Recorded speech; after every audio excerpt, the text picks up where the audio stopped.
ये डिफ्रेंशिएट कर रहे हैं हम कि यहाँ के सुख को और भक्ति नहीं करते उन व्यक्तियों का और जो साधना सत करते हैं उन भक्तों की में कितना अंतर होता चला जाएगा। नामदेव नाम निरंजन राते जाकी छान छवाई। नामदेव जी कहते हैं परमात्मा की भक्ति किया करते थे, तो उसके साथ कैसी लीला की परमात्मा ने। नामदेव नाम निरंजन राते जाकी छान छवाई। एक पलक में मंदिर फेरा व मर्तक गौ जवाई। मन तू सुके सागर बसरे भाई और न ऐसा यसरे। अभी नामदेव जी के बारे में आपको बताया था। नामदेव जी इस रोहिला कास्ट में छिपा जाति में, छिम्बी बोले हमारे का ना, छिम्बी जाति में इनका जन्म था। ये पूर्व संस्कार के बहुत अच्छे, पूर्व जन्म के बहुत पुण्यकर्मी प्राणी थे और जिनके पिछले जन्म के संस्कार होते हैं भक्ति के, वो डटे नहीं डटा करते, उनके अंदर वो अपने आप अंगड़ाई लेती है वह भक्ति।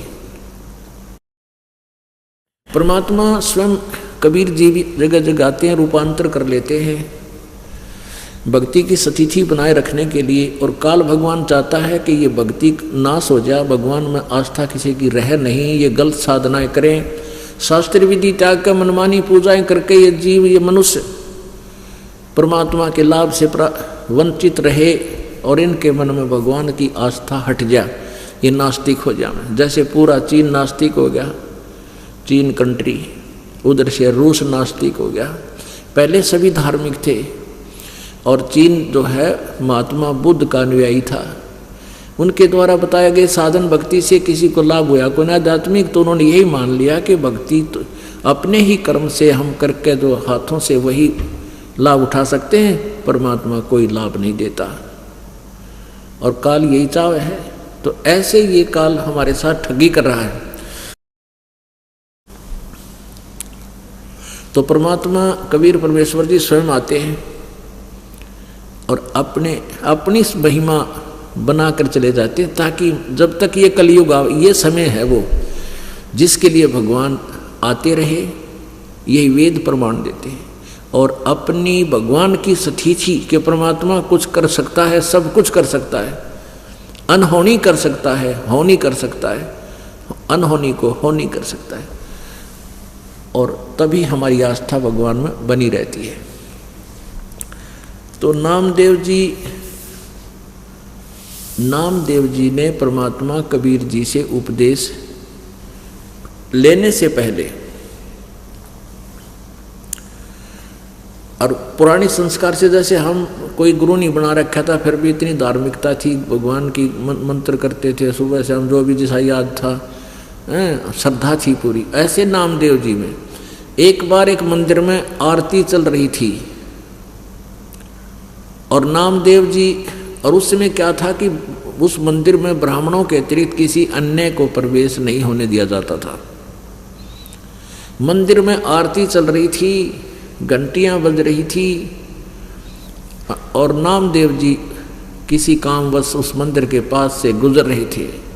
वो इतने विभोर हो गए भगवान की भक्ति में, वो आरती गान लग गए और हाथ में जूते निकाल कर घंटी बना ली, घंटी बजाने लगे और बजाते बजाते उन मंदिर में चढ़ गए और उन ब्राह्मणों की अंदर से घुसते हुए और मूर्ति के सामने खड़े होकर ऐसे वो जूतों से घंटी बजाने लगे मंदिर में। अब ब्राह्मणों ने उसका पकड़ कर, उस पुजारी ने पकड़ कर उसको और मंदिर के पीछे पटक दिया कि इसने हमारा भट्ठा बैठा दिया, भ्रष्ट कर दिए, इसने जूतों समेत आ गया, ये दूसरी जाति का, छोटी जाति का।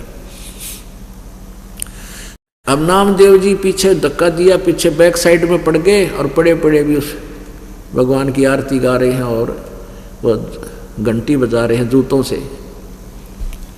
परमात्मा ने उस मंदिर का मुंह, परमेश्वर ने उस मंदिर का मुंह नामदेव जी की तरफ कर दिया और वो पंडित पिछला काना घंटी पीटे, बैक साइड होगी।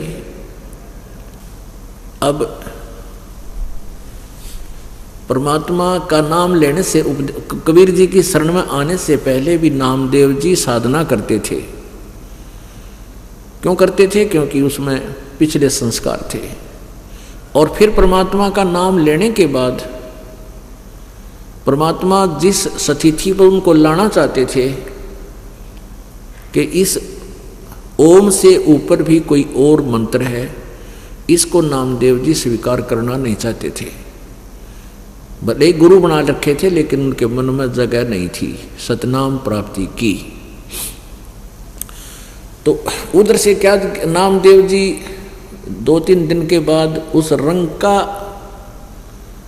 और बंका के घर पर गए, क्योंकि गुरु भाई होने के, बाण भाई होने के कारण आपस में कभी कभी बैठ कर चर्चा किया करते थे। तो जो ही वो नामदेव जी रंका के घर पर गया, वहाँ के देखा कि उनकी लड़की वंका एक पट्टी तैयार करे थी। जैसे देसी हिसाब किताब को जड़ी बट्टी कूट काट के पट्टी तैयार करे थी किसी जख्म पर बांधने के लिए। नामदेव ने पूछा, बहन क्या हो गया, किसको क्या लग गया, क्या आंटी को कुछ हो गया या अंकल के कुछ चोट लग गई? कहने लगी, रे नामदेव तू बाज नहीं आता। वह कहने लगी, नामदेव तू बाज नहीं आता और तू भगवान को बहुत दुखी करता, गुरुदेव को। नामदेव जी ने कहा, क्या हो गया बहन? कि तूने वहाँ के जरूरत थी उस मंदिर में बढ़न की, वो ब्राह्मणा के बीच में है, परमात्मा ने तेरे लिए वो मंदिर फेरा, तेरी तरफ तो मुँह करा गुरुजी ने और उनकी तरफ पीठ करी। नो कैसे करा गुरुजी ने? कहा उनका भाई हाथ का चोट लाग गई।